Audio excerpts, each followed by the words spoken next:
to the Greg Bennett Show. I'm your host, Greg Bennett, and this was a very special episode with one of the all-time greatest to ever do the sport of triathlon, Mr. Simon Lessing. Simon and I raced each other a lot in the 90s and early noughties, and I got to tell you, the guy was almost impossible to beat. 5-time world champion. He knew how to swim, bike, and run, and he was so competitive. This conversation was longer than some of the others I've done, and even that I had to cut short because I was just so fascinated by his background. Incredible story of him leaving apartheid South Africa when he was 18, and basically just traveling to Europe and literally sleeping in his bike bag and getting to races. Incredible story. I think you'll get a lot out of this one. Incredibly inspiring, a remarkable human being, and just a great conversation. I hope you enjoy it as much as I did. And remember, success comes to those who endure just one moment longer. Speaking of success, have you ever tried fast food? It's a high-performance fuel made from 100% real food. No more bloated feelings or crashes. With their unique optimal energy release system, you get consistent energy. Dive into their Galacto Gel, Galacto Gummy, or the Hydrator and taste the real difference. Give them a go and let me know what you think. You can write me on any of the social platforms. I'd love your feedback. You're out there training hard and racing, and I want to know how you feel on fast food. And remember, your mission is fast food's mission, so don't miss out.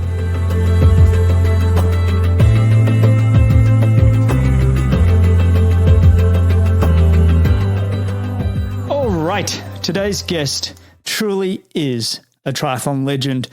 Before we had Gomez and Frodeno or the Brownlee Brothers, we had this man. If you've ever had a debate on who's the greatest triathlete of all time, well, this man's name must be in that conversation. Hailing from the shores of Cape Town, racing for Britain, to dominating the European and world circuits, his legacy is so remarkable that it inspired a generation of triathletes, myself included. With 5 ITU World Championship titles, Nice long distance, a string of Ironman 70.3 victories, record-breaking performance at Ironman Lake Placid, wins at big non-drafting classics like Chicago and Escape from Alcatraz, and his domination of the French Iron Tour. His excellence in the sport is just truly unquestioned. Beyond the race courses, his influence continues to shape the future of triathlon through his coaching endeavors. He was appointed an MBE in the year 2000 with the 2000 New Year's Honours for services to triathlon. And when I look back at my own career as an athlete, there are a few that had the impact and the sheer dominance of this man. So, without further ado, welcome and thanks for joining me on the Greg Bennett Show, Simon Lessing. How are you, mate? Good. How are you doing, Greg? Oh. That's the nicest thing anybody's ever said about me.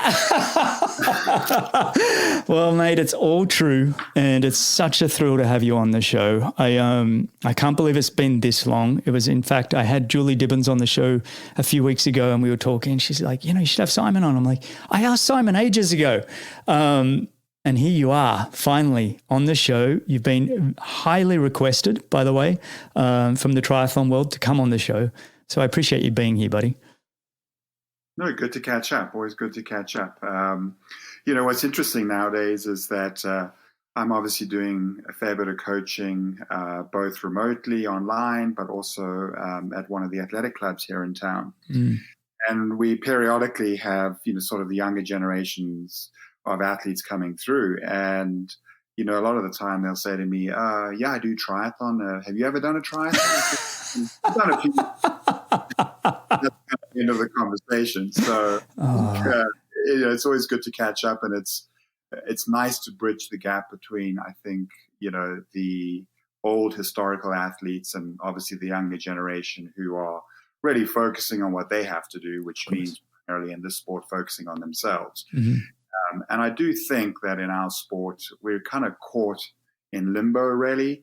If you think about track and field and you think about cycling, generally speaking, people that are participating in those sports or who are fans of those sports, they know the history of that sport. And I don't think that's necessarily the case in triathlon. It's a little bit of a narcissistic sport where everybody's in it for their own good and their focus is entirely on themselves. So, I do think bridging that gap and kind of like, well, where the sport is today it's there for a reason, and it's there because of, athletes of the past that have, helped the sport develop in a certain way. Well said, mate. And I couldn't agree. I feel like it's somewhat of my role with this show to, yes, interview the greats of today, having Lucy Charles Barclay and Ashley Gentle and all the recent champions, but I love coming back and having the conversations with people like yourself. And, I've had Mark Allen and Dave Scott on the show. I've still got to get Brad Bevan and Greg Walsh on the show, believe it or not. I thought I almost had Greg on the show once, and then he something happened an hour before and I haven't been able to get him on again.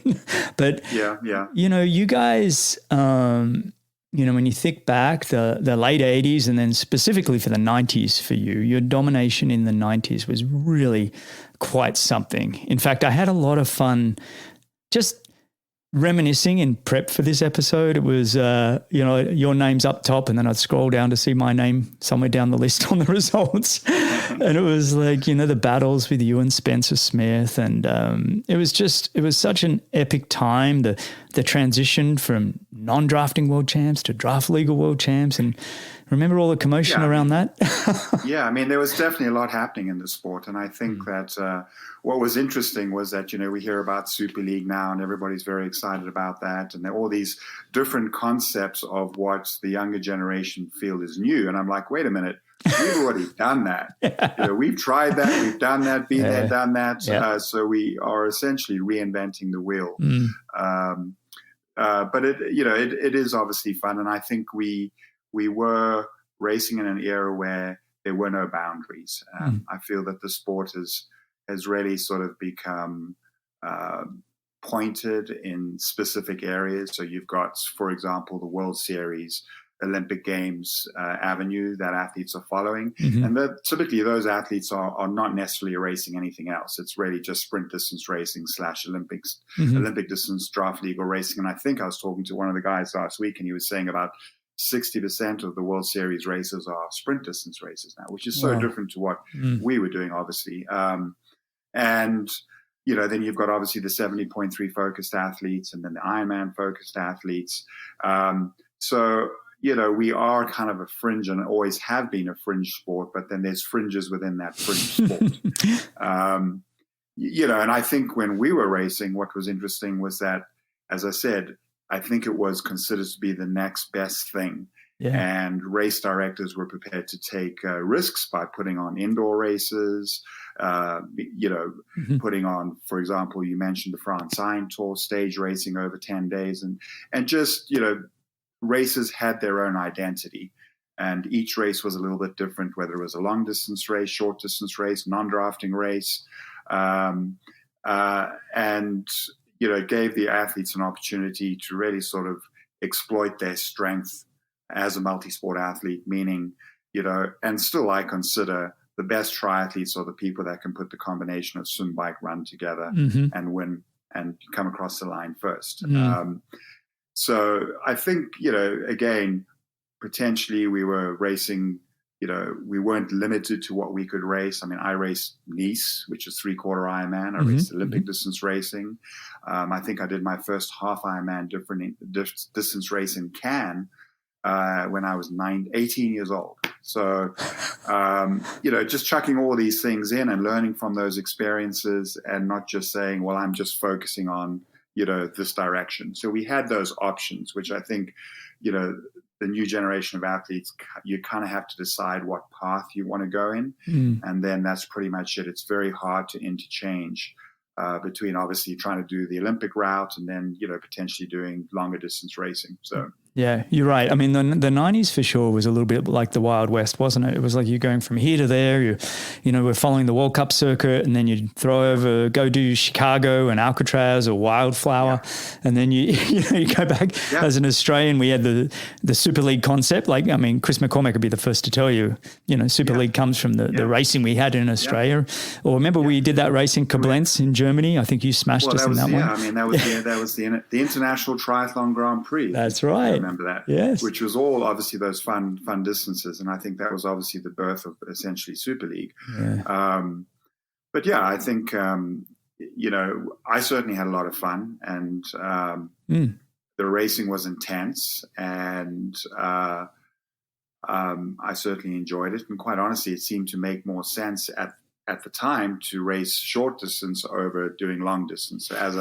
As a decision, it wasn't all about Ironman. No, for sure. Nowadays, couldn't agree more. Is all on that. Mm-hmm. But monetarily, from a financial perspective, it certainly made more sense to race, every weekend or every other weekend. I even remember doing races back to back. So I raced a race in Paris on a Saturday, and then raced in Marseille in the south of France on the Sunday. So anything was possible. Anything was possible. Look, I even go back not that long ago. I remember doing, what was it? I think I raced maybe Minneapolis or whatever on the Saturday and came back and did Boulder Peak on the Sunday. Or I think we used to do Minneapolis and then fly to New York to race New York the next day when we had the Lifetime series. And to your point, the money, and when you're a professional athlete, believe it or not, money does matter. A lot of it was in the shorter racing, and you could race more often. There were 6-figure type prize purses.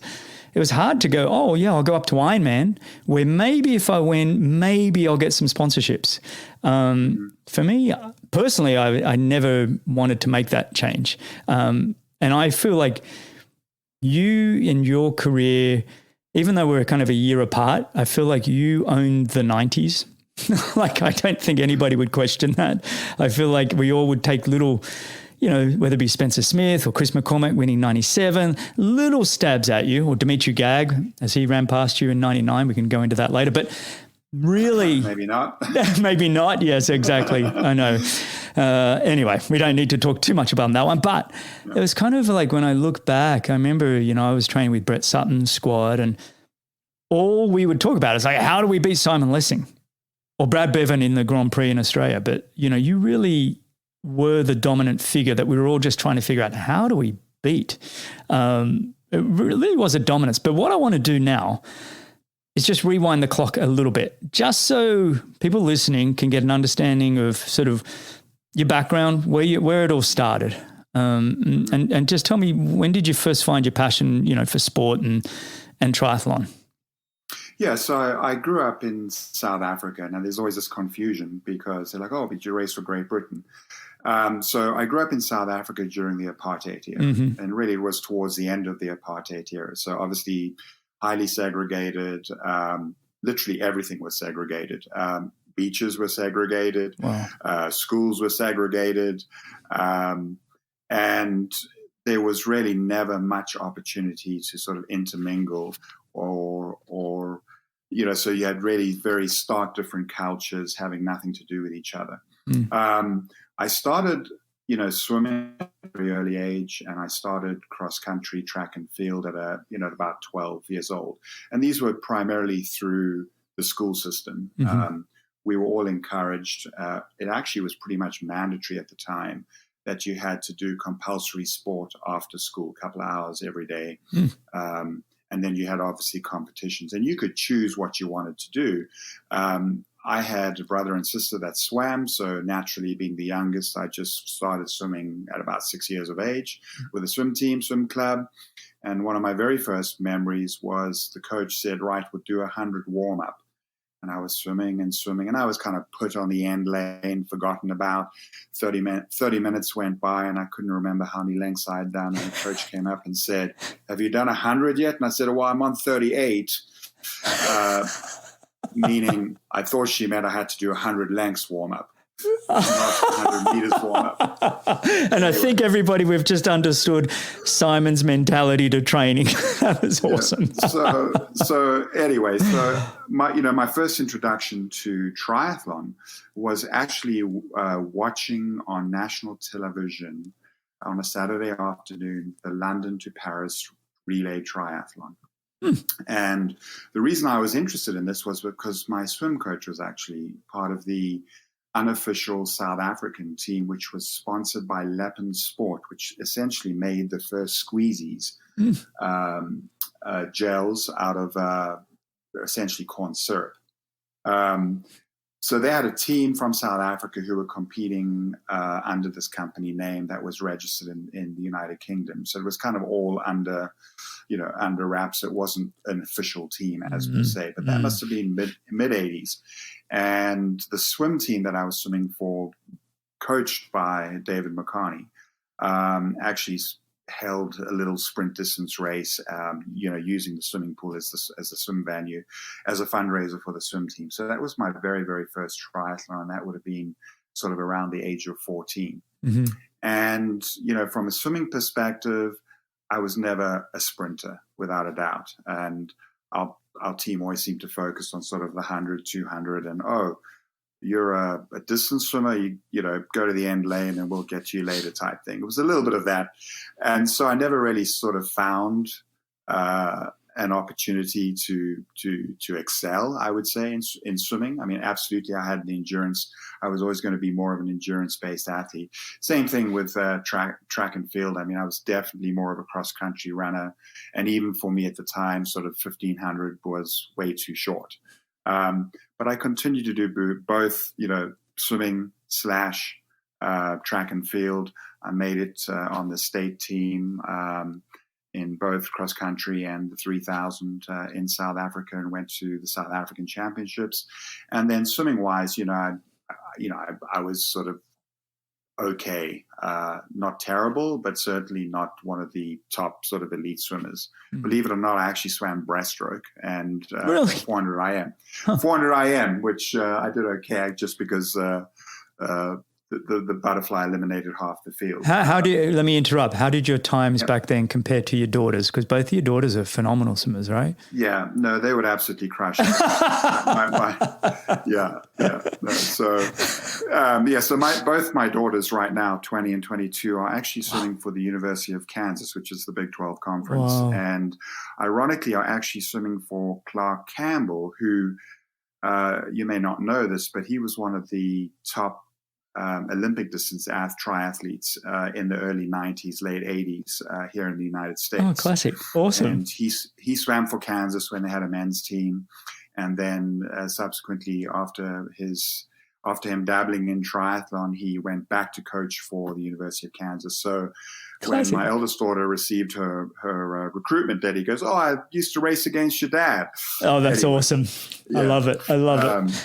So I started doing local races in South Africa, primarily sprint distance races. And it just makes me laugh because they were generally coastal races. So you had to deal with unbelievable surf. I mean, there were days where there was eight foot surf. I'm not kidding you, 6 to 8 foot surf. And everybody was in fear just trying to get out, let alone trying to come in and get dunked by the waves, etc. And I laugh nowadays, as soon as there's a 2 foot wave, they cancel the race. Yeah, totally. Yeah. So, in terms of like just figuring out, oh my word, it definitely made you grow up pretty quickly. So I was doing local races, and I think the thing that drew me to triathlon specifically was, as I always say, the sport found me. I found out what I was essentially talented at. I was already doing competitively 2 of the elements, swimming and running. Cycling took a little while to pick up, but, over a sprint distance race, it wasn't too bad. And more importantly, instead of racing for ribbons or little medals, I was able to make a little bit of pocket money. So at the end of the races, if you finished first as a junior, and I generally would place top 3 as a senior, I would be getting sort of double checks. And I was like, wow, this makes more sense. This is awesome. Up and down for a ribbon. Yeah. I definitely, after the age of 15, started to sway my energy and effort and just the pure enjoyment factor of getting out there and racing in these different environments. And I always say that this is what the sport has to offer. Every time you go do a race, it's a different experience, surf swim, lake swim, mountains on the bike, cross country runs, that sort of thing. So every race experience is unique without a doubt. And I think that sort of, that definitely made me more passionate about what I was doing. I love it. And in addition to that, when you start to do well, you definitely have a more, you have a fondness to what you're doing. Yeah. The pats on the back always help, especially in those teenage years when you're all trying to, you're just trying to find yourself, And so up until the age of 18, I actually won the national championships as a senior, as an 18-year-old in Cape Town, South African national championships. And at this time, there was conscription. In other words, you had to do 2 years of military service in the army.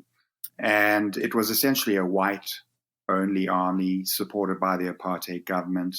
The apartheid government was dealing with unrest in the townships, and essentially they would bring the army in to essentially police the situation, which was really a lot of violence.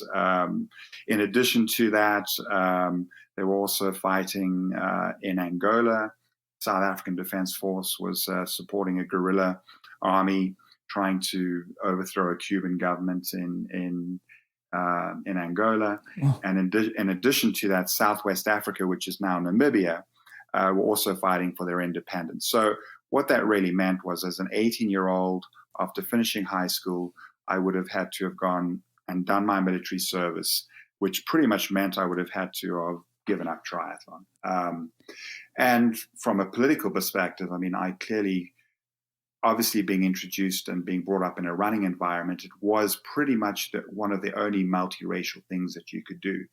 And I was, from a young age, definitely struck by those that have, in other words, the whites who have nice new, running sneakers and, outfits and whatever. And then, you had a large majority of the people that you're racing against, Africans who had absolutely nothing, running bare feet, torn shirts. And then in addition to that, whatever race you did, they'd be running 10 miles there, doing the race and running 10 miles back type thing. Gosh. So that was certainly an eye-opener. And I realized from an early age, like, there's something unjust going on here.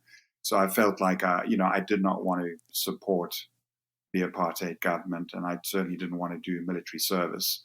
And so at 18, I essentially made the decision to go overseas, and I did get my call-up papers for the infantry, and I did not report to duty. I essentially left the country and went to the UK. Wow. And you were able to do that because your mum was British? Or? Yes, exactly. So my mum was born in the United Kingdom, and so from a young age, I had British citizenship. Gotcha. So that sort of allowed me to essentially travel over. Now, I'd come from a completely isolated environment, as a South African, white South African growing up in the apartheid era. There were sanctions, there were sporting sanctions, there were economic sanctions. Essentially, South Africa, or any South Africans, were persona non grata. So I try to sort of keep it hush-hush, and I reached out to the British Triathlon Federation or Association at the time and said, hey, I'm interested in racing for you guys. This was as an 18-year-old.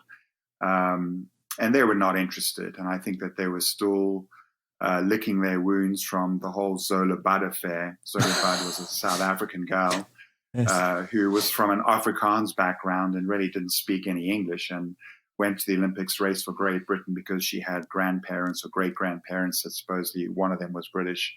But she was thrown in the deep end, and she tripped up Mary Decker-Slaney in the 1984 Olympics, I think. 84, that's right, LA. Yeah. And I think the Brits had a lot to answer for that thereafter. And so when I turned up with a South African accent and a British passport, they're like, well, we don't really want to get involved in this.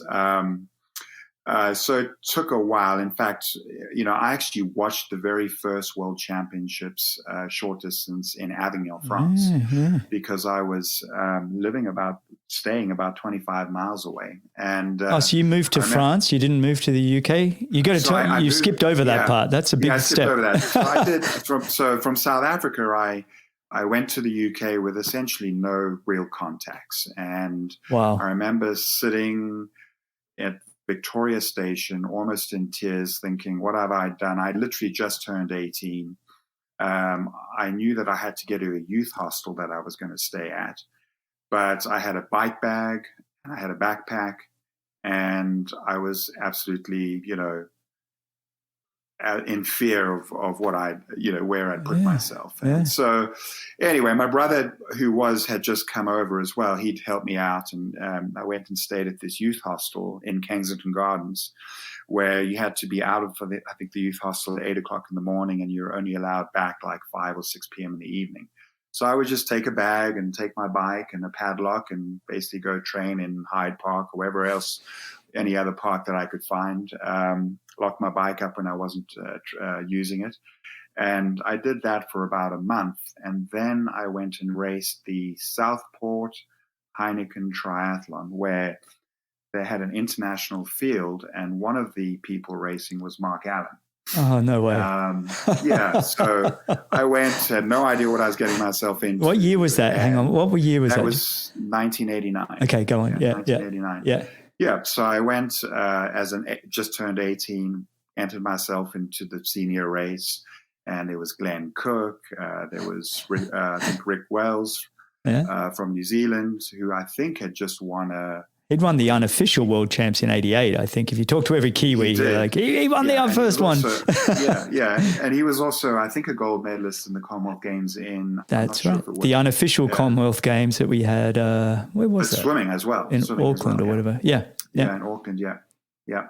And anyway, so that was an experience. I think I might have ended up 6th or 7th. It was my first so-called first triathlon overseas, actually. Mm-hmm. And then I met another South African, actually a girl, who was in the very same situation as I was. So Mandy Dean, who was a little bit older than I was, but she had a German passport. So she was essentially trying to do the same thing that I was doing, racing for Germany. Mm-hmm. And Mandy and her husband said, "Oh, you should come to France. There's so much more opportunity in terms of the number of races."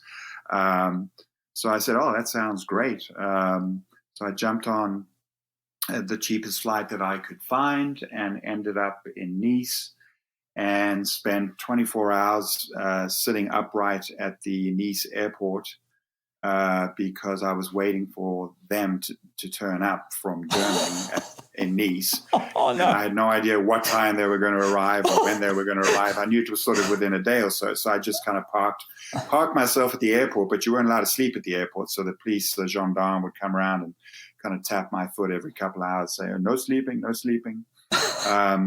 Anyway, so from there onwards, we did finally hook up, and they're like, "Oh, yeah, we've heard from some Canadian athletes. There's this little town in the south of France that we should go to because they like triathletes and they have a club." So we rented the cheapest car that we could find, which was a Peugeot 205, and we had 4 bikes and all our gear, and we essentially just strapped them onto the roof of the car. Without any roof racks or anything, drove to this town and went to the municipality, the mayor's office, and said, "Oh, triathlon." And that's sort of essentially was my start racing in France. The first year was pretty tough. I think what we used to do was just get, and the club did help us out a little bit with accommodation and that. But we used to get the Triathlete magazines, and they listed all the up-and-coming races. I remember that book that used to come out in Europe too. Remember that little book? Yeah. I don't know who put that out, but yeah. And so we used to get the Michelin map and just see what was within train journeys distance from where we were. And, I remember, for example, going to Annecy during the peak holiday season to do the race. I actually got on a train going in the wrong direction from the town that I was in, leaving in the morning. Found out a couple of hours later that I was going in the wrong direction. Had to switch trains, and then ended up in Annecy, really sort of around 6 p.m. in the evening. I had nowhere to stay, and all the hotels certainly were full. I didn't have any money to stay in a hotel. So I took myself down to a local campsite and paid my 10 francs and slept in my bike bag. So that was my sort of first night's accommodation before the race. Woke up the following morning after getting no sleep, and then did the race, jumped back on the train, and headed back to obviously where I was staying in the south. How'd you go in the race? I actually won it, so that was good. Yeah, I've heard all these stories. I've never heard them from you. I've heard these stories of Simon Lessing and how you basically went through this journey of, literally sleeping in your bike bag. Yeah. I mean, I think, the thing is, I love it. It's so hard. It's so hard. I love it. I look back at it now and I'm like, there's no ways I would do that. And I can't believe I did do that. So, and there were other times where you'd get back, you'd get back at the train station at 1 o'clock in the morning. Yeah. And you'd have to ride, 25 miles on your bike at night with no lights or anything back to, essentially where I was staying. So, but you just adapted. And I think, to one of your points here, I think it was a journey of self-discovery, and you adapt, and it's not a big deal. You just figure it out, and you also figure out what's important to you, I think. Yeah. And do I want to pursue this journey, or should I just go back to South Africa and get on with my life? And I think, that helped me discover who I was as a person, first of all, and then, of course, as an athlete. And, being thrown into the deep end, it's very, very different, I would say, to the way we nurture athletes nowadays. And from a very sort of young age, I don't feel that athletes learn much about themselves because they're never put in a position where they have to. It's, sink or swim type thing. And so I think that, there's a lot to be said about that. And I know that, my story is no different to a lot of us, including you, Greg. I mean, we just go out there, you do this stuff, and if it doesn't work out, you figure out a way to make it work. So it's resonating, actually. A lot of what you were saying, I think about, and not to bring it back to myself, but I just thinking about doing all the racing up the east coast of Australia, having no money, with a bunch of mates, throwing all the bikes on the back. And we used to tie a hoochie, the army hoochie, the big sheet that you'd make a tent and put off the side of the car. And we'd just park right next to the transition area in the morning. Yeah. And, that would be the loudspeaker would wake you up and you'd get out and you'd go race. And then we'd always hang around because we'd wait for all the leftover food, bananas and whatever. Fill up the boot of the car with all the leftover food and go back. And it's like, those are the stories that I think, they were hard, but you didn't see them as hard. They were just part of the experience and the adventure at the time, right? Yeah, no, absolutely. And I think, we didn't get external support. So basically we were on our own.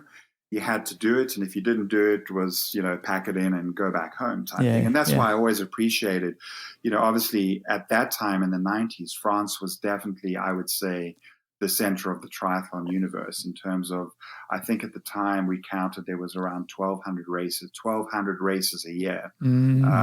So there was plenty of racing, plenty of tough racing, strong competition from both, obviously the French and the international athletes. But I think, for example, New Zealanders, the Aussies who came over, it was a full commitment. And what that meant was you raced hard, but not only that, you trained hard and you took the whole game pretty seriously. You weren't dabbling with it because essentially your survival depended on it.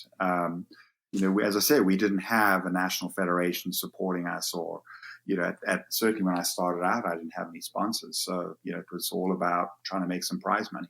Yeah, I love that, mate. And when was it then? You're in '89. You're watching Avignon World Champs, and when was it? It's only 2 years later, or 2.5 years later, you're winning your first senior world championships in Huntsville, Canada. But when was it that you kind of was like, okay, I can do this.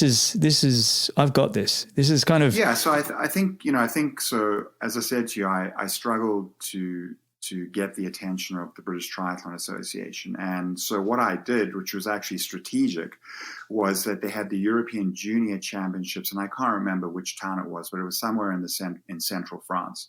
And in the morning, they had an open race, and then in the afternoon, they had the European Junior Championships. Well, I decided to go do the open race, and I was 18, like I said. And the reason I decided to do the open race was because I found out that Yves Cordier was racing the open race, and he was the current European senior champion at the time. So I figured, if I can beat him, then they're definitely going to have to take a look at me. So I went and raced. I did beat Eve. I won the race. And the next thing you know, yeah, well, you should, come over to the UK and do a selection race, which I did. I made the effort and I went to do this selection race for the 1991 World Championships, which was on the Gold Coast. Yeah, Gold Coast. That's right. Yeah. Yep. So I went and raced there. I think I was 19 and raced as a senior, not as a junior. And I think I ended up 7th. That was the year Miles Stewart had his big win. 100%. Yeah. I think that was kind of a turning point for me, because I said to myself, well, if Miles can do that, he's the same age as me, then I can do that. That kind of gave me the push and the belief in terms of what I was trying to pursue. So it was Gold Coast, and then thereafter I think it was Florida, and then obviously Muskoka. That's right. In terms of annual World Championships, but yeah. And then so fast forwarding, you're starting to win a bit by now, like on the French circuit for sure. But going into 92, did you have a strong belief that, after watching Miles win in 91, was your conviction, were you fairly confident? What was your mindset going into 92 World Champs? Yeah, I don't think confidence was ever, I don't say this in a brash way, but I don't think I was intimidated by anybody. I do distinctly remember thinking to myself, if Miles can win a World Championships, I can win a World Championship. So it almost gave me that extra motivation. I did look at the course in Huntsville, which was obviously a pretty challenging course, certainly a challenging run course. And I did do, specific training workouts, hill intervals, for example, on the run. And I don't think it was actually a very interesting race, because most of the attention was all about the Americans. So you had Jimmy Riccatello, Mike Pigg, Brad Kearns, Wes Hobson, et cetera. And, the Americans kind of had this aura around them where, the world always worshipped the Americans, the founders of the sport, et cetera. Whereas I don't think we really had that. And I think what was going on in Europe was that every race you went to, you had to race to the death, basically. I'm not kidding you. Like literally, you literally had to race your heart out to win the race. So nothing came easy. Ultra competitive. It doesn't matter what race you went to. And then in addition to that, obviously we had a lot of international athletes racing in Europe as well. So I think the caliber of racing and the level of commitment in Europe, I honestly believe was significantly higher than what the Americans were experiencing over here at the same time. So I think it was an absolute wake-up call for the Americans, because obviously the Europeans dominated. Yeah. If you look at the results, the Europeans, certainly the men's results, the Europeans dominated from there on. And short distance racing was never going to be the same. And then, how did that impact your life, winning that 92 World Champs? Was that a pivotal moment in your career? Did things change for you? Sponsorships and attention? Yeah, without a doubt. Obviously opportunities presented themselves. Obviously it took, this was 1992. I had just turned 21. And as I said, I do think that we were in the hotbed of triathlon at the time. And I do think as well that sponsors were prepared to invest behind an athlete. Pretty good. I remember you just had the big Nike swoosh on you, and Mark Allen and you were the two that always just had the Nike swoosh. I was always so envious of that. It was like, you don't need 1,000 sponsors, just do one big swoosh, everybody. So basically I got 15 sponsors on board, everybody from Giro to Oakley to Mavic to, Physique down the line. So that definitely sort of opened up opportunities. And then leading on from that, the following year, which was 1993, Mark Allen was doing his 10th Nice. And so the race organizers thought that it would be great to pit essentially this young up-and-coming athlete against Mark, who was going for his 10th winner in Nice. And they're like, "Oh, do you want to do Nice? We'll make it interesting enough for you financially." I said, "Sure, that sounds good." I had absolutely no idea what I was getting myself into. I mean, I obviously knew Nice, and we talk about Nice now being obviously the Ironman World Championships and then hosting the Ironman the last number of years. But back in the day, Nice was an iconic race. Oh, it was Kona and Nice, mate. It was Kona and Nice. Those were the races. two. Yeah. Yeah, you had two races, and the two most iconic races was June, which was Nice, and then Hawaii in October. And so I always wanted to do it, and again, very hilly course, but literally had no idea what I was getting myself into. Training, I was just kind of at a whim going and trying to do an odd run, long run here, odd long bike here. I was so nervous before this race because of all this attention that they put on that, I specifically come to kick Mark off his throne, which really it wasn't about that. It was like, oh, here's a, financial opportunity. I'll do it. I've always wanted to do Nice. I was 21 years old. I had no idea what I was doing. And I was so nervous that I threw up all my breakfast the morning before the race. So I literally started the race on an empty stomach. And in addition to that, did the swim. I think I swam with Wolfgang Dietrich and Robin Brew, if you remember Robin Brew. Yeah. And got out on the bike and rode. I think I had a banana and maybe one gel. That was about it. And what was it, 120K, wasn't it? It was 120 kilometers. 120, yeah. That's right, yeah. Yep, and then was sort of getting changed in the transition area after the bike, and Mark Allen came in. I'm like, well, he knows what he's doing, so maybe I'll just follow him, see how it goes. And that really was honestly my approach. And it's interesting because obviously Mark has his own version of the story and how he's strategic and tactical about it. I was just like, well, he's done this. It was a 30K run, right? Was it 30K run, out and back, So I just figured I'll just stick with Mark and I'll run on his heels. And I know that was irritating him, and he would start to zigzag, and it became a little bit of a sort of cat and mouse game. And then literally by the time I got to 25 kilometers, I think it was like 32 kilometers. And with about 5 kilometers to go, I just completely blew up. I basically ran out of steam, ran out of energy. And I do remember Bill Smith, Spencer's dad, had come out to watch the race. And he was on a little moped on the bike course. And he was stopping along the way in the villages using a payphone to call Spencer and giving him an update on the race. Wow. Which was pretty interesting. And then, of course, Bill was on the and we all know Bill, he was a big character in our era. But he was, yelling, obviously supporting me. He's, yelling at me, "Come on, Simon! You got him. Go, my boy. Terrible. Go, my boy. He's looking terrible. Mark's looking terrible." Mark just kind of this was, I think, Mark's first introduction to Bill Smith. He looked over and like, who is this guy? And this was all while he was smoking a cigar on his bicycle. Anyway, so fun times. But like I said, I mean, that was my first introduction to long distance racing. That's awesome.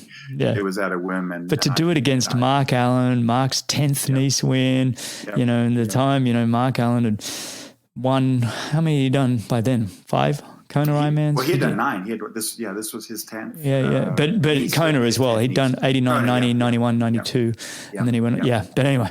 And then you this rivalry, I mean, call it a rivalry for the sake of conversation, but between you and Spencer Smith, British triathlon, I always felt like as Australians, we were going over to take on the two Brits, you and Spencer. But you two had your own rivalry that I think you squeezed so much out of each other. And you fast forward to 93 Manchester. There was a lot of talk on that one. You're the defending champ, but like you said, you just come off racing Nice. What was that whole rivalry like? What was that experience like in 93? Well, I actually raced in Helsinki the week before against Spencer. Okay. It was a sprint distance race literally like 6 days before, and we literally, beat each other up through the entire race. I remember every stroke, either I was bashing him over the head or more like he was bashing me over the head. That's how Spencer raced in the swim. You never wanted to be. And then we were side by side on the bike. And of course, Bill didn't like that, Bill being Spencer's dad. And then on the run, in fact, there's still a little video clip of that where I said to Spencer, you want to play games, because he was trying to nudge me out with his elbows. I said, do you want to play games? And I put the hammer down and managed to gap him. So that was literally just before. Wow. But, in terms of the rivalry, I think part and parcel of that was my background. So there was a contingent of Brits who didn't feel that I was British. Yeah, obviously. Gotcha. And of course, Spencer was the real Brit, the real British boy. Blue collar British lad. Yeah. And I was just an imposter, essentially, from South Africa, etc. So I think that essentially was the basis of that rivalry. Spencer was an animal. All of us know. Whenever you race Spencer, it was not going to be an easy day. No. Because he could just put it down. But that rivalry went for years. Did you guys? Was there a mutual respect and you guys became mates, or was there always this underlying, tension? No, it actually was pretty. To say you have a beer, whatever, but I think at the time, we were so competitive. I get it. With each other, that it was a very I would say, unfriendly / hostile, environment, to the point where, if Spence was in a restaurant, I didn't want to go in there, vice versa, God forbid we, ended up in an elevator together or something. But I eventually ended up going up to Spencer's dad and said, this is kind of ridiculous. Neither of us are going anywhere, so we're going to be racing for quite some time. So let bygones be bygones. Oh yeah, I just love my boy. I support my boy. Yeah. And that was it. And I think after that, we were good to go, essentially. That's awesome. I mean, look, it was a great time in the sport's history. The domination of the two of you was quite extraordinary. Fast forwarding to 95 Cancun, which I was at. I was at Wellington in 94 when Spencer also did damage to us. You didn't do 94. Why weren't you in 94? I decided not to do it because I think, if I recall, I'd done a whole season in Europe, which also included, I think, Nice. And you did that Paris indoor race. Remember that Paris indoor race in 94? I think Brad Bevan won that. But if I recall, it was like sort of a November race. It was. It was late. And I was just done. I'm like, I can't, be up for. Yeah. I can't be up for this, which was always hard racing Northern Hemisphere, Southern Hemisphere. I literally done a whole season of racing, and I'm like, I'm really not going to be in shape to go and race and travel, etc. in November, and the weather had already started to turn in Europe, and it just wasn't, conducive, which is primarily the reason why I decided not to go racing. I don't blame you. It was, the weather, you would have been perfect. I remember that was my first World Champs in 94, and Wellington was windy and cold and very, very British weather. And that was one Spencer put us away. But then 95 was our first year we all went draft legal. And that was it was a little bit of an adaptation, for everybody to get, go from non-drafting, even though there was some drafting probably in the non-drafting. But this was the first time we were draft legal. What were your thoughts with that whole change and then going to Cancun World Champs?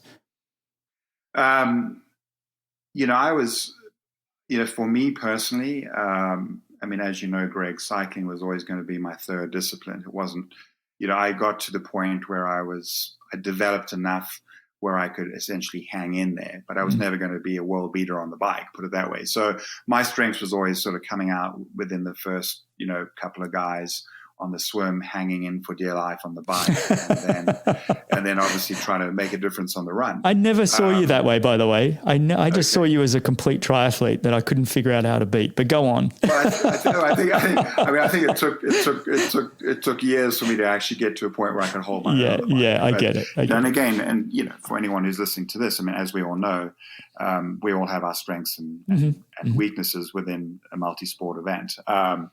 But so for me, I kind of liked it because I think there was a group of us, and I honestly don't remember. I know Brad was in there. Yeah, there was maybe Hamish Carter. There was a relatively small group that got away initially. And so instead of having to worry about 45, 50 guys, it became, well, let's just worry about whoever's in this group type thing. Did you do the race? Yeah. I think I was driving that pack with you. I think. Okay. I was the first time. I was actually thinking I was there to help Brad Bevan. I kept trying to get him on my wheel. Okay, maybe. Yep. So you were in the pack. I was in that pack, but I wasn't running to your level. I think you were running sub 30 type pace already. And I remember Cancun was mega hot, and you still ran a 31 flat in Cancun heat. I just remember you outran the field by over a minute, and just put everybody away. I don't think anybody got close to you. For whatever reason, just had an amazing day. Yeah. I mean, certainly on the run. Yeah. And it doesn't always correlate. And that's what I try and tell the people that we're coaching,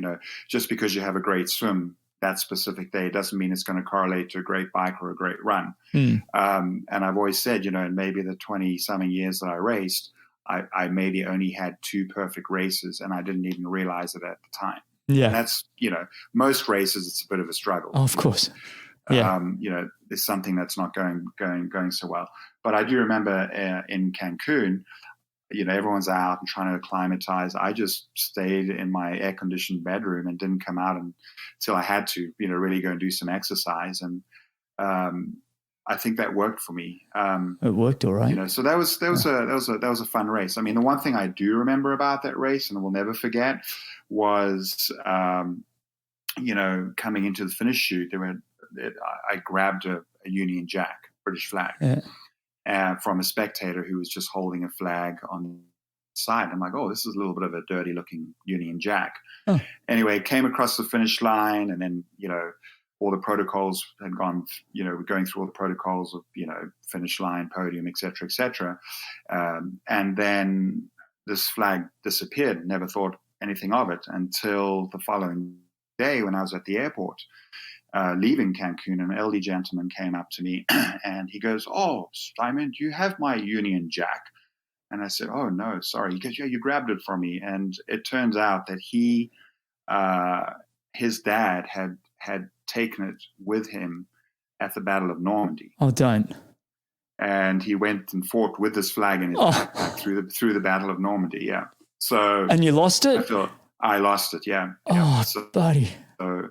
He was pretty distraught about it. And I said, "Look, I can offer to pay you for it, but I'm sure that, that's not going to do anything for you." But yeah, that's the one thing I do remember from that. Yes. So bad. Oops. Still felt really guilty. Yeah. Man. Anyway. And then how about, I know I'm fast forwarding over so many of your amazing performances, but 96 world champs in Cleveland. I'm only bringing this one up because I remember our nice little breakaway with you, me, Hamish, Brad Bevan, and Craig Walton. I think it was the 5 of us. I remember after that brutal, you remember that swim? Do you remember the swim in the inner harbor of Cleveland?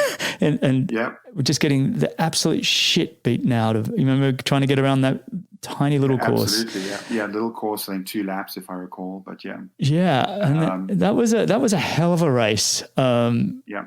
And I can tell you, we all did our fastest Olympic distance times. That's right. To the point where that was still in the Guinness Book World Records of being the world record, 136. That's right. That's right. I think I ran 26 or 27 minutes off the bike. So yeah. Well, remember that was Luke Van Leer. Remember that was the first time I'd really heard of Luke Van Leer. He kind of came from nowhere and went blazing by us. You were the only one that held him off because he came from the second pack and ran his way through us all. But mate, that one then took you to 3. At this point, no one had won more than 1. ITU World Championships, and now you're up to 3. Spencer was on 2. What was, when you look back at your career, was at this point in your career really the highest high around this sort of 95, 96, up to 98 world champs? Was that a really special time for you? Yes, it was. I mean, I think, for me, there was a little bit of internal turmoil with regards to I mean, I don't know, Greg, if you know this, but I never raced many World Cups, almost in protest. I mean, I did the bare minimum in terms of what I needed to do to qualify to go to the World Championships. So I would, dabble in 1 or 2 World Cups here and there. A lot of the races that I was doing were independent races who were paying appearance fees, et cetera, et cetera. So the issue, one of the issues I had was obviously, if you recall the ITU back then, which is now World Triathlon, banned appearance fees for the top athletes. They used to pay the top 10 airfares. Remember, if you got top 10 at a World Cup, they'd pay for your airfare to the next or something. Yeah, that's right. Yeah. Yeah. But, I was making pretty good money in Europe racing independent races. So there wasn't really a need to go and do a whole list of World Series or World Cup races at the time. So there was that going on. And then in addition to that, I don't know if you remember, they had uniform criteria. Oh, remember that whole thing? All of a sudden had to, reduce the size of your logos, only allowed one logo on your on your shirt, etc. And I'm like, well, I got, these ongoing contracts. I can't just, well, you play by our game or you don't play at all. So there was a lot of that going on. So you talk about 96. I actually got on a plane that evening and went home. I didn't even go to the prize giving. Yeah. I was out of protest a little bit. With what was going on. I remember that protest in Ishigaki-jima at the World Cup there. We were all going to not race, and then I think it was Welsh. He's like, "Oh, come on, let's go race." And then we were like, "Hang on, have you just done a side deal with the ITU?" And I don't know if you did, by the way. That's speculation. But I remember all of us going, "Hang on, why are you suddenly so keen on racing?" Because to your point, we all had sponsors, we all had different things, and suddenly they're saying, "Nope, you can't. You can have your name on your front and two little sponsors underneath." Like, whoa, we're not doing that. It was a big change. It was big. When looking at your career from 30,000 feet right now, as we look back, you really had some of the highest highs. I think many athletes right now would be, give their left arm to have just a couple of those. What really stands out to you when you look back at your career? What are a couple of things that you go, wow, that was awesome? Yeah, I think I knew you were going to ask this question. So, and I've thought about it a lot because it actually gets asked quite a lot. Oh, what was your favorite race? Which is your biggest victory? Whatever. Yeah. And I think, and I've said this time and time again, I think the thing that I was most proud of really was the fact that I was able to dominate for, a decade plus. Yeah, 100%. And so it wasn't one specific event. As I said, each of those events are different experiences, etc. But I think the thing in terms of my career that really stands out is that I was able to literally year in, year out, didn't matter what race I went to, be competitive, really from 1990, to, really mid 2000s. Yeah. So, I couldn't, that's a great answer, mate. And I think that's really well put, because I couldn't agree more. I say to people, I said, well, somebody so-and-so just won, such and such race. I said, well, or a world champs. I said, well, that's the easy part. The hard part is, having to do it again and again. Yeah. Or in addition to that, and again, to the point of sponsorship, etc., I really felt like the sport offered us the ability to create an identity around what we were doing. So, within triathlon, we were able to create a name for ourselves and have a business. Have a business internally that offered, and again, print media is great. Every month you get your triathlon magazines and there's pictures of you. There was value to print media in that regard. Yeah. You could, I still have magazines, hundreds of them upstairs, That's awesome. And you can see, okay, well, this is what I'm wearing. This is what I'm using. These are the ads that go along with that. Mm-hmm. So you essentially, there was a marketing value through your integrity as a person, the consistency of your racing. So it wasn't just winning one race and then, falling off the wayside and never winning another race until 12 months time type thing. And, I think we had, because of that, we had personalities in the sport. And so I think that's very, very different to where we are now. And you're looking at, sponsorships is based on how many clicks you have. Yeah, there's a lot of that. There's a lot of that in terms of social media. Yeah, you still have the jump out. The Jan Frodenos and the Gomez and the Brownlees and the names that really do pop out because they're dominated. That's why I said in the introduction, you're a part of that select few that really charged forward and dominated for a long period of time. I put you and Javier Gomez in very much the same bucket. You both won multitude of world championships. You both won so many races that you started. But then again, it's generational. And absolutely. Again, if you think about that, when we were racing, you had a world championships, you had to perform on that given day. Yeah. So, I think as soon as, it becomes a world championship series, crowning a world champion at the end of the series, that actually because it's my to race consistently, Yeah. I think the mountain bikers have it the best, where they have the World Cup series. Well, you have a World Cup series, and that's a big deal. You win the World Cup series, it's really awesome. Yeah. And you win the World Championships, the one-day event. And so you look at someone like a Nino Schurter, and, he's won 10 World Championships and however many World Cup series. And I love having the both. And I feel like we've cheapened ourselves by putting it as one. Absolutely, yeah. I mean, even back in our era, we had the World Cup series. Yeah, you'd win the World Series. And you had the individual. Well, Brad Bevan won the World Series. You'd win the one-offs. It was like I know. I love that. When you look back, are there any regrets or any low points in your career that you'd love to have a do-over? I mean, obviously, for me, biggest regret would have been the Olympic Games. Mm-hmm. What happened there? What happened there, mate? Ninth. That's not, when you look at your results on everything you've done, that's just not a number that sits right. Well, I mean, I think there's a number of things. And I think that, in order for me to win that race, I had to race a certain way. Mm. And if you looked at where I started, for example, on the pontoon, Mm-hmm. Because of my World Cup ranking, because I was not racing World Cup races, my ranking was not very good. Mm. So I got one of the worst spots on the pontoon, starting on the extreme outside of the course. And I knew that going into the race. Mm. So I knew that I had to, prep myself in order to, swim over and get on.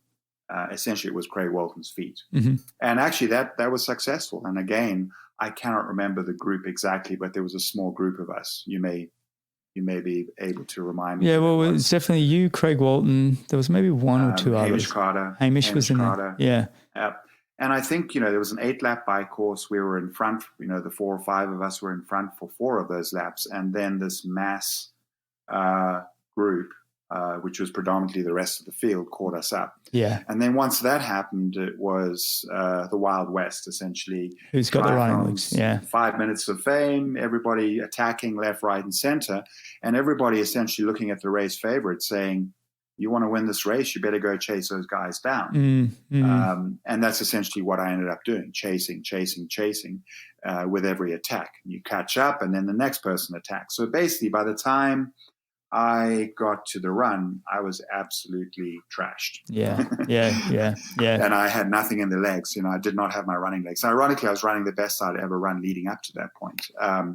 But I just, because of the constant attack, and because, the onus was on the race favorites to bridge those gaps all the time, it allowed people who essentially were able to just sit at the back and just cruise around, it allowed them to put the hammer down and have better runs than certainly the race favorites. Yeah. Well, look, I don't want to dwell on that, because it shouldn't. No, so that was a huge disappointment. Yeah, it's a disappointment. It's a disappointment in what's rather an exceptional career.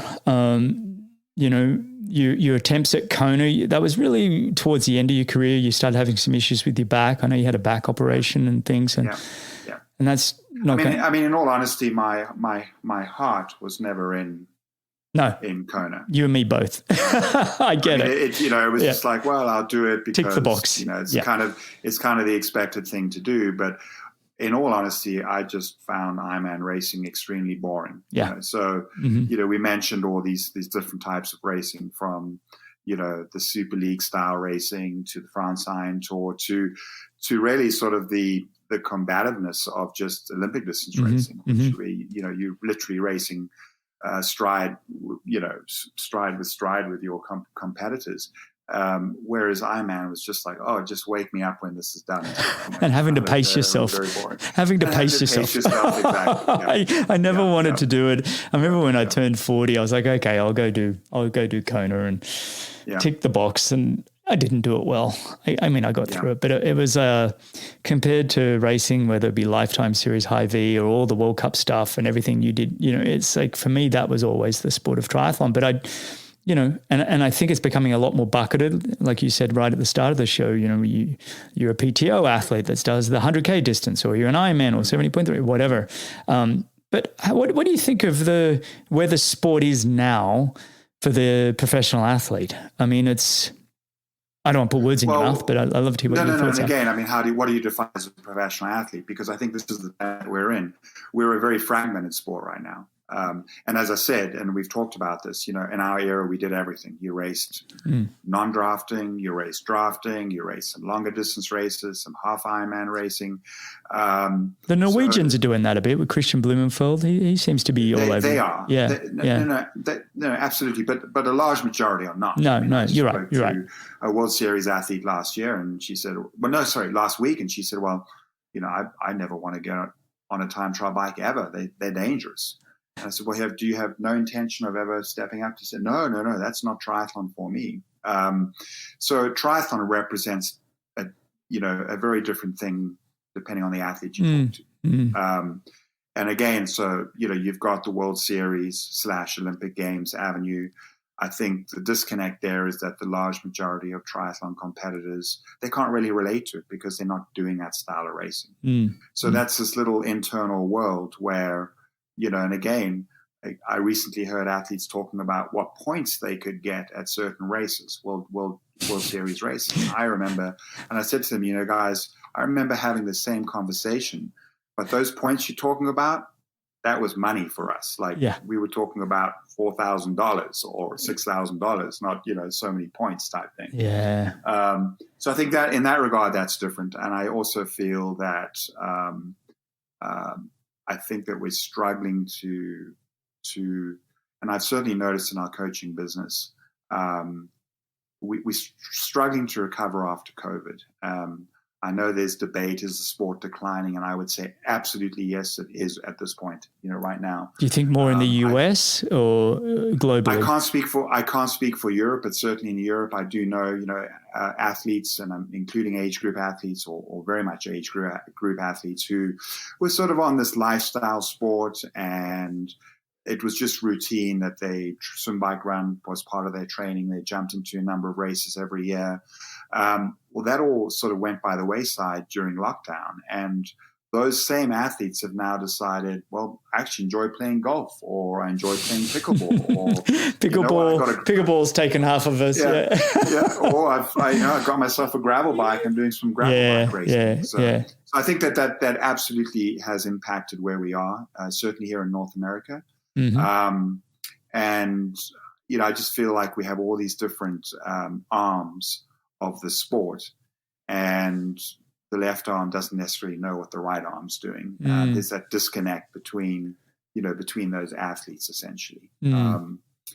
Races that were selling out are no longer selling out.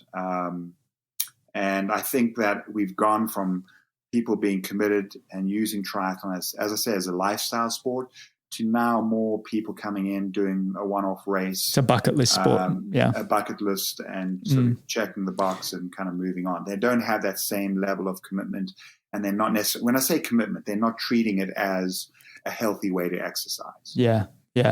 No, it's interesting. I mean, tell me if you got to go, by the way, because I know I'm keeping you, but I mean, I'm thoroughly enjoying our chat. So just say, hey, Greg, put a thing in the notes and I'll let you go. But I don't want to let you go because I'm enjoying it. But I think as somebody, we were talking pre-show, and we both enjoy the sport for what it is and what it's given us, and for me, I still enjoy the conversations with the professionals, recently having, whether it be Ashley Gentle, who's been crushing the PTO, or Lucy Charles, who finally won her Kona Ironman in 8:24, by the way, which is just insane. I'm loving watching some of the remarkable performances at the professional level. The age group racing, I think, is still in pretty good hands. I think it'd be interesting when we get have we got a new CEO for Ironman yet? How they're going to drive that side of things. I think there's a lot of different pockets. I think we have Super League, like you said, and the World Series, and we have the PTO, and it does feel like there's just, who is the world champion these days? Like a heavyweight fighter, they can, who are they fighting for? There is a little bit of all over the place. I want to ask you a question on an opinion on Ironman and Kona and Nice. Do you have any thoughts on that? Well, again, I mean, I think, for me, I understand the historic value of Kona. And I've always thought that the Ironman World Championships should be rotated as in any other sport to the highest bidder. Yep. So, if a city or town wants to put on the race, Ironman should be open to that. And I think that if you're always racing Kona as the Ironman World Championships, without a doubt, that environment definitely suits a specific type of athlete. 100%. And it's always going to be a disadvantage to another type of athlete. Mm-hmm. So to be fairer, rotate it so that we're racing all different types of courses in all sorts of different environments, climatic environments, et cetera. And I think that would be a fair way of doing things. So I absolutely love the idea that they have Nice as a World Championships. Yep. I think that is awesome because I think you have to be an all-round athlete to do well on a course like that. Yeah. And I know leading up to that point, everyone's worried about what, where should I use a disc wheel or not? I'm like, it's Nice. Have you ever ridden out there? Up or down? Up or down, hairpin bends. Obviously a sea state that's not always nice and flat and calm. Yeah. Can be, it can be cold. So just, I think a great environment for a race like that. But I think as a World Championships, I firmly believe that should be rotated as in any other sport, whether it's track and field, whether it's swimming. I like that take. I agree with it. I like that a lot. And potentially you could say every 4 years you go back to Kona or something. But yeah, I like that. Yeah, I mean, you could have a rotation every fourth year could be Kona. Exactly. So, but you could still have Kona is what I'm saying. Yeah, of course. Just to, and open it up to those that want to go back to essentially the birthplace of Ironman. For a lot of people, that's still extremely important. But I feel like you're always favoring a certain type of athlete. Yeah. It took Mark, I don't know how many years. It took Mark and Chris McCormack, both of them 7 years. I didn't have that time to invest in it. I was at the end of my career. I wasn't going to stop my short distance racing to go and spend 6 years figuring out how to race Hawaii well. There just wasn't any sense in that because the money was better in short distance racing at the time. Yeah. Well, mate, I think that's a really good point. The other point I'd add is I actually miss having the men and women together. I don't know. Yes. I'm not saying you have to race on the same day, same time. I do like the women to have their own course without the distraction of the men, but I don't know. I feel like there's a little bit missing when you don't have everybody together. Like last year was nice when they had a multi-day event. Oh, that was amazing. That was perfect. That was the best ever. I do feel like this year it kind of lost its energy. The energy around a world championship should be there. Everybody should be involved. Yeah. And so I think that's, I have a feeling that they'll switch back sooner than later. I do too. I agree with you. To a male-female race over the same sort of weekend type thing. I want to finish up with just a final 4 questions. You up for it? Yeah, sure, go. All right. If you could share a piece of advice, to yourself as an 18-year-old self, what would it be? So... 18, you're already hitting you're leaving. Yeah. We've already gone through that. Well, I think we have, certainly as youngsters, you have a perception of yourself where you are of all importance and you're the most important thing that is in the world at that given time. So, I think talking back to myself, listen to others and listen to other people's stories, because no doubt you can learn from that. And generally speaking, nowadays, being a little bit older, you realize everybody in this world has a story. Love it. And generally, if you're ready to listen to their story, it's more than likely more interesting than yours. I love that. That is one of the best. I've asked this question many, many times, but it almost summarizes why I do this show every week. It's like everybody has a story and a journey, and everybody's got an experience or knowledge that you do not have. And if you're prepared to listen, there's amazing what you can extract. Yeah. That's really good. That's really great. Yeah, I mean, I think, people in general, whether it's athletically, whether it's emotionally, private life, whatever, everybody is struggling through some sort of adversity. And you're not the only person who has had, whatever it is, a tough upbringing or, some sort of challenge in their life. Pretty much life offers you challenges. You don't have, very, very few people that breeze through life without any issues. So, so respect that is what I'm saying. No, I love it. Yeah. All right, next one. If you could invite any 3 people to dinner from any time in history, non-family, who would it be and why? Well, obviously because of my upbringing and growing up in South Africa, number 1 would be Nelson Mandela. I actually always said to myself, it would be great if I could meet him. If you think about, what he lived through, 28 years in prison, really fighting for a cause. And then at the end of the day, coming out of that, and really, if you ever watched Invictus, the journey of South Africa's first World Cup victory, where Nelson Mandela essentially got the whole country behind, a sport, rugby, which was predominantly, it was representative of the apartheid era. But, I think he was a uniter, and the fact that the country like South Africa never went into a real civil war was incredible. I mean, he managed to, bring the country together. So that would be great one. And if you ever are looking for a good book to read, I've got a couple of books here. Long Walk to Freedom, which is Nelson Mandela's autobiography, very inspirational. Great. Book. I'll put that on my Audible. Perfect. And then, again, number 2, have you ever heard of Joe Rance? Most probably not, and I'm sure not many people have, but he was an American rower who grew up in Washington State in the 30s during the Great Depression in a lumber town. He was abandoned by his family, and he ended up rowing for the University of Washington, and eventually the University of Washington got selected to represent the United States in the it's a great book. 1936 Nazi Olympic Summer Games. And they went on to win a gold medal. But his story and the story of that crew is absolutely phenomenal. That's Boys in the Boat, right? Boys in the Boat, really inspiring. Great book. Actually, and I just read recently that I think George Clooney is the director of a Boys in the Boat movie that's coming out in December.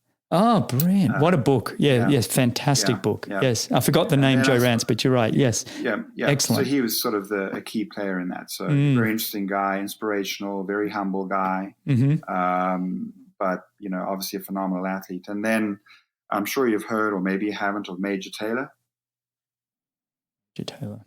Yeah, Major Taylor. He was the first basically black international sports star. Grew up he was cycling world champion in 1899, sprint champion.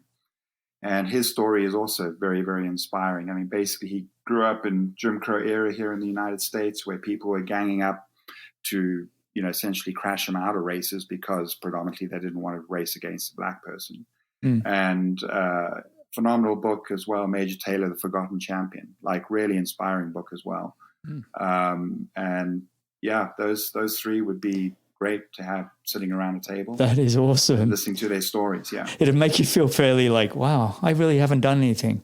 I'm just kidding. Greg, I can't believe you haven't heard of Major Taylor. I don't know why I haven't. I've definitely the other 2, obviously, but Major Taylor. I didn't realize. A couple of these things like NCAA rowing. Back in the 20s, 30s, they used to get, somewhere between 50 to 100,000 spectators watching the races. And then Madison Square Gardens was originally a velodrome. So and essentially betting on cycling was more prominent than betting on boxing at the time. Wow.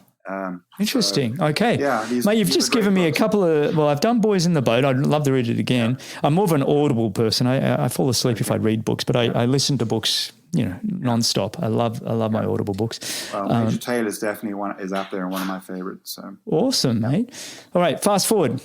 Next 5 years. Where's Simon Lessing in the next 5 years? Your daughters are going to be out of college.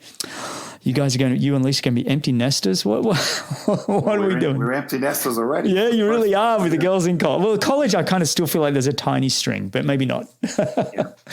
I mean, that's a good question. We're trying to figure that out. Yeah.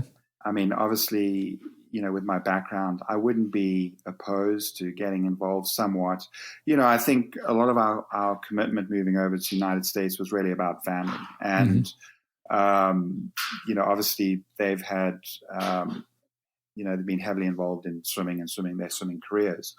And, for me, taking a step back and maybe contributing collegiately, maybe coaching, maybe a national program would be of interest to me somewhere along the lines.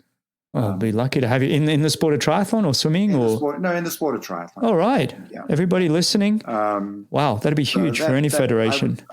I would be interested in that potentially down the line. Well, with your coaching background for the last 15 years, you've been coaching, and then the 25 years of triathlon before that, there's plenty of knowledge to be sharing.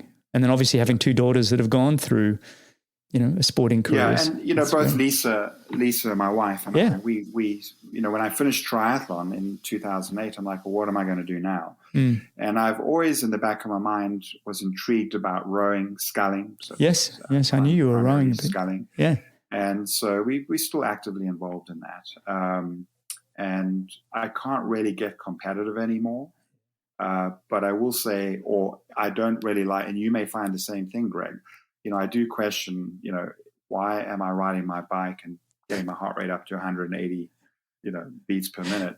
At what point is my heart going to say I've had enough and it's just going to stop? So I kind of cruise through workouts nowadays. Yeah, me too. Still swim, swim, I still bike, but it's kind of more in the cruise. I'll push myself, but not that hard. No. The one aspect of really pushing myself, and I am able to do that, is actually rowing. So so I enjoy that. It's been therapeutic and enjoyable to learn a completely different sport. Yeah, you've been rowing for a while. I remember when you took up rowing. I think competitively, if you'd ever, not that there's much money in rowing, but I always thought of you would have been a great rower, because I grew up rowing, and I know Hamish Carter did, and a whole bunch of it's quite funny because there are quite a few ex-rowers who've turned to triathlon. I mean, I just see them around town, and it's like, oh yeah, I was on the national team, or I rowed collegiately, but there aren't many who've gone from triathlon to rowing. So. No, you're the only one. I'm the only one. All right, this is not meant to be a morbid question. It's actually meant to be just to get some direction. If you had 6 months to live, how would you spend those last 6 months? Yeah, I think, I almost say I've lived my life inversely, meaning it was action-packed, for the first half of my life, and that included all my racing and traveling. One of the regrets is I went to all these places from, Morocco, New Caledonia, Fiji, pretty much everywhere. And I've seen none of it. Isn't it funny? You've seen a hotel room and a race course. So, 6 months to live, I would like to spend traveling with my family. Oh, yeah. That's pretty much what I would do, yeah. What a great answer. Well, mate, I need you back on the show, because I feel like we only scratched the surface together. I thoroughly enjoyed getting to know you better. I feel like we've known each other for a long time. But, you say good day on pool deck and dive in and do workouts. You know what I mean? It's never. Yeah, and I think it's, our sport's unique because we do, it's as an individual sport. I don't feel you necessarily develop the friendships the track is very different. For example, if you went to college and, of course, established some college friends, etc. We grew up in an environment where we're all trying to kick each other's asses. Absolutely. So, kill or be killed. Exactly. So there's a little bit of hostility there, and there's, I don't think that, we had the chance to really get to know one another. No. And it's so funny. I had the same conversation with Jan Frodeno. I'm like, the moment I retired, I'm like, oh yeah, Jan's not such a dickhead. And it was like, maybe it was actually just me. Yeah. I mean, this is what always makes me laugh. Makes me laugh when people talk about sportsmanship, because I'm like, at an elite level, there isn't. I mean, sportsmanship. Come on. I mean, you're Yeah. You can't leave yourself vulnerable. You basically have to sort of create enemies to do well. Absolutely. I hate to say that, but that's kind No, of it's true. To get the most out of yourself, right? I mean, yeah. Well, mate, trust me, this has been a really thrilling episode. Thoroughly enjoyed having you on. And I mean it, if you ever want to come back on to share more of his stories, and we can, even if we want to scrutinize the sport more or whatever, I feel like I had to miss a fair few of the questions I did have, but I am conscious of the time. But mate, thanks so much for coming on the show. I really appreciate you. Yeah, no, it's been good to talk to you. Yeah. All right. Now, for everybody listening, just go on, mate. No, I was going to say, maybe I should come visit you in Florida. Oh, you're welcome to any time, buddy. We're bring your tennis racket, maybe a set of golf clubs. Okay. All right. All the best to Lisa too and the kids, mate. And for everybody, you can find all the show notes and everything else at bennettendurance.com/media. All right. Stay on the line, mate. Cheers.